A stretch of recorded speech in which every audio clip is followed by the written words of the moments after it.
ಹೇ ಶಾರದೆ ದಯ ಪಾಲಿಸು, ಈ ಬಾಳನು ಬೆಳಕಾಗಿಸು.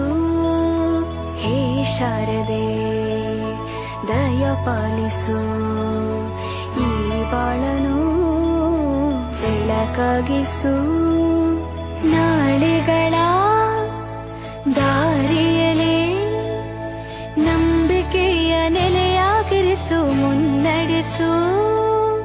ಕೈ ಹಿಡಿದು ನಾವಾಡೋ ಪದ ಪದದಲ್ಲೂ ಸಂಚರಿಸು.